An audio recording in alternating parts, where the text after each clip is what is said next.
हाय सांग मैंने आपण मैंने भल अच्छा मोर आशा कि आपण मैंने भल थे। तो आमर फास्ट ब्लॉग को आपण मैंने स्वागत। मु मानस कुमार ओडिशा भद्रक एक छोट गाँव में ब्लॉगटी करुँची देखदेवी आम से गाँव दृश्यटी।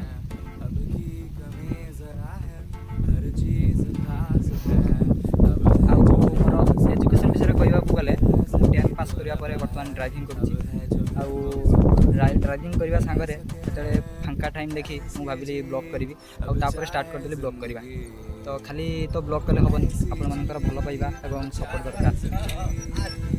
तो सांग मैंने ठीक अच्छे चलतु आज ब्लॉग आपको देखिए मोर सुंदर गाँव दृश्यटी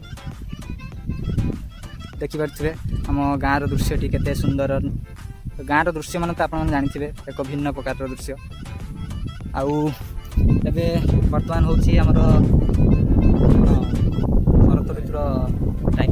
तो ये ऋतुटी तो केते सुंदर लगी आप जानते मैंने वर्षा मझे मझे मझे मझे खरा ता पागटा गोटे प्रकार अलग प्रकार ठीक अच्छे। मैंने मोर फास्ट ब्लॉग होइतबारु मु आशा करुच्ची कि आपण मैंने निश्चित हमको सपोर्ट करेंगे और आपंकर भल पाइबा देवे ठीक अच्छे। पुणी देखा नुआ ब्लॉग बाय।